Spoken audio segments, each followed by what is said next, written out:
그런 거 하지 마. 하지 마. 너 못하지? 잠깐만 생각하고 있어야 돼.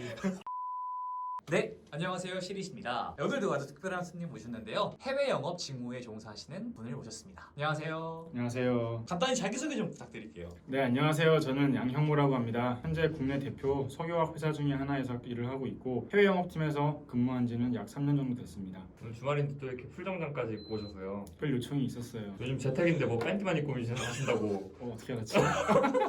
홍모 씨를 모신 거는 취업 준비생분들 중에서 또 해외 영어 준비하시는 분들 계시잖아요. 그분들께 조금이나 좀 도움을 드립사 하고 모셨는데요. 하시는 일에 대해서 구체적으로 좀 말씀 좀 부탁드릴게요. 먼저 해외 영업 직무에 앞서가지고 석유화학 업계를 간단히 설명을 해드리는 게 좋을 것 같은데, 흔히 말하는 석유화학 업계는 정유업계랑 또 연관이 되어 있어요. 정유업계라고 하면은 쉽게 말하면은 해외에서 석유를 사온 다음에 정제하는 것들을 정유업계라고 해요. SK이노베이션, S-오일, GS칼텍스 이런 데가 있어요. 거기서 정제를 끝내고 나면은 그걸 바탕으로 만드는 게 석유화학 제품들이에요. 되게 다양한데 저는 거기서 나오는 제품 중에 하나를 아시아 지역에 수출하고 있습니다. 그래서 제가 주로 담당하고 있는 지역은 중국, 동남아, 인도, 중동, 호주 이렇게까지 합니다.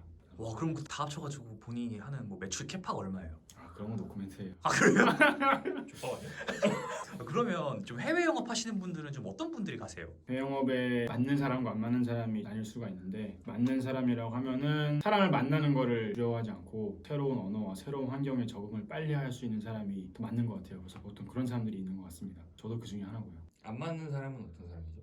영업이다 보니까 실적을 월별로 채우기가 좀 부담스러운 사람들, 아니면은 업무를 자기 혼자 하는 걸 좋아하는 사람들. 해외 영업 같은 경우는 협력을 해야 하는 관계자들이 되게 많아요. 나 혼자 잘한다고 되는 게 아니라서. 그리고 외국어도 기본적으로 영어는 잘 해야겠죠. 어떻게 되십니까? 영어 실력이? 저 영어는 방금 하신 말 영어로 해주면 안 돼요? 뭘요? 아, 나 중국어 잘하잖아. 영어랑 중국어를 활용해 지금 하고 있고, 사실 베트남이지만 제가 왜 그쪽을 맡게 됐냐면 중국어를 쓰는 화교들이 베트남 쪽 비즈니스를 하고 있는 경우가 많아서 저는 그 사람들하고 중국어로 대화를 합니다. 중국인이나 마찬가지예요. 베트남어는 저가 공부를 해봤는데 6개월 하다 그만뒀습니다. 사랑합니다. 베트남어로. 봐봐요, 모르잖아요. 중국어 잘하는 거 맞아?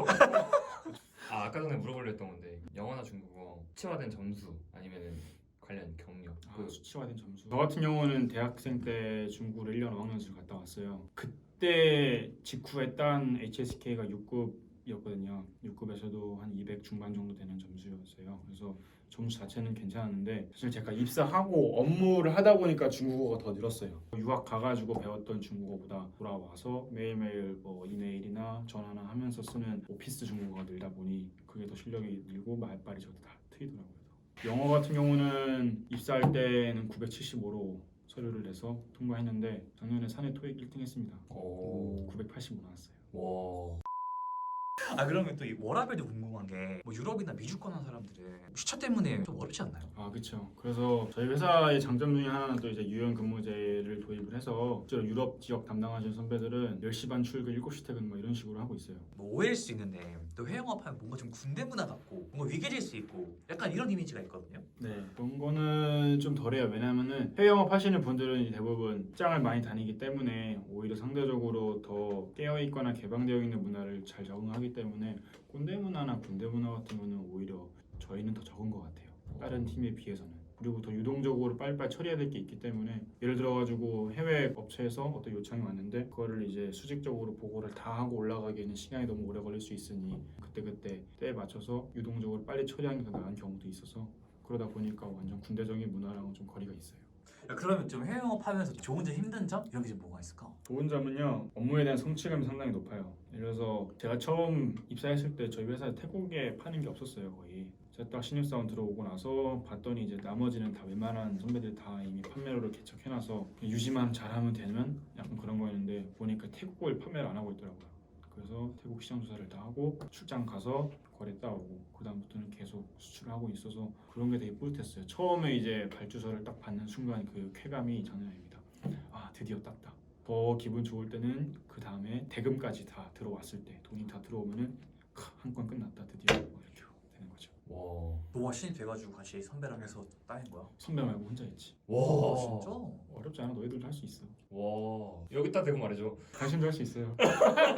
너만의 그렇게 따는 뭔가 비결이 있을 것 같은데? 어떻게 하면 그렇게 잘해? 기본적으로는 사람과 사람이 하는 거기 때문에 나는 최대한 여유를 가지고 상대방을 배려를 많이 하려고 해. 예를 들면은 이 물건을 왜 안 사냐고 빨리 이렇게 압박을 주는 것보다 우리가 이런 걸 파는데 너가 필요한 건 뭐냐 이러면 얘가 필요한 요구사항을 말하면은 그거를 뭐 우리 제품 담당한 연구소랑도 연락을 하고 그러면 네가 요청한 거 이렇게 맞춰주겠다.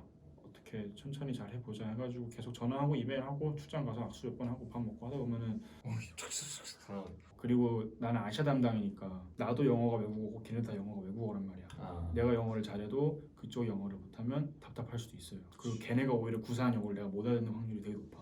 특히 인도 중동 이쪽은 걔네가 하는 영어를 못 알아들어. 두 번씩 더 물어봐도 못 알아들어. 발음이 어려워가지고. 발음이 너무 어려워서. 그래서 사실 전화보다는 이메일을 난 더 선호하고 전화를 하면 오해가 더 생기는 경우가 있더라고. 야, 회원하면서 좀 재밌는 건 뭐야? 막 때려치고 싶은 순간 있을 수 있잖아. 아 그런 거 많지. 애들이 돈을 안 줘요. 돈을 안 주면 진짜 이거 엄청난 그거예요. 정말 조그만 업체들이 아닌 경우엔 대부분 돈을 나중에 받아요. 그걸 TT 뭐 60일, 90일이라고 하면 예를 들어 그렇게 돈을 안 주면은 보험 청구를 하면 되지. 근데 보험 청구는 마지노선이고 그 전까지 어떻게든 돈을 받아야 돼. 근데 희한하게 내 담당 업체들이 미수가 되게 많아서 나는 진짜 거의 매주 독촉 메일을 쓰고 전화도 하고 막 그래. 돈 언제 주냐고. 돈 들때 또 적극적으로 하네. 페이먼트 플랜 빨리 달라고. 사실 출장은 진짜 극히 해외 영업 사원이 하는 업무 중에 극히 일부예요. 출장보다는 사실 사무실에서 오피스에서 하는 일이 훨씬 많은데 단순 판매 말고도 판매 관리라든지 그런 영업 외적인 업무들 할 게 좀 있어요. 그래서 그게 좀 힘들긴 해요. 대신에 그 모든 거를 상쇄시키는 게 계약을 따고 어딘가를 뚫었을 때 그 성취감, 그다음에 업무를 주도적으로 할 수 있을 때 오는 희열감, 뭐 그런 게 장점이라 할 수 있겠죠.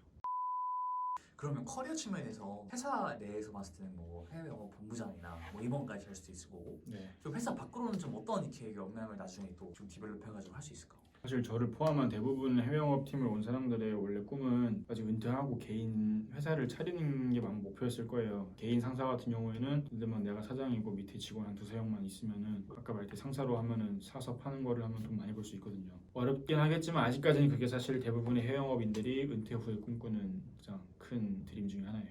은퇴하고 내가 회사에서 배웠던 무역 지식과 거래처 채널들과 이런 걸 바탕으로 내 업체를 차린다. 그래서 내가 내 돈 수출해서 먹고 산다. 그게 가장 큰 은퇴 이후의 꿈이고 회사 안에서는 일단 해외 영업이란 건 백오피스가 아니니까 주도적으로 가장 일도 많이 해봤을 거고 그렇기 때문에 사실 어디든지 갈 수는 있습니다. 그러면 좀 이렇게 해외 영어를 준비하는 취준생들한테 좀 조언 한마디 좀 뭐가 있을까? 그리고 일단 영어 필수적으로 잘하셔야 됩니다. 제외국어도 확실히 할 줄 아셔야 되는데 굳이 제외국어를 공부해야겠다 싶으면은 중국어를 하세요. 스페인어나 일본어보다는 저는 중국어가 낫다고 봅니다. 대부분 사람들 나라들의 화교들이 하고 있는 회사들이 많아요. 그리고 글로벌 업체들 같은 경우도 다국적 기업인데 각 중요 포지션은 대부분 중국인들이 차지하고 있어요. 그런 사람들이랑 영어로 얘기하다가 갑자기 중국어로 말을 걸면은 되게 반가워하고 더 정보를 많이 줍니다. 그래서 영어랑 중국어 공부를 꼭 잘하세요.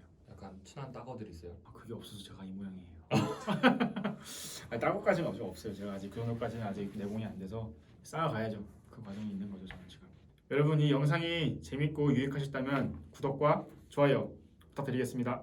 감사합니다. 요거 영어로. 아 중국어로. 중국어로 중국어로. 그런 거 하지 마. 한 번만 하지 해줘. 마. 하지 마. 한 번만 해줘. 너 씨 못하지? 잠깐만 생각하고 있어야지. 뭐 이렇게 생각해? 야 이메일로 보내.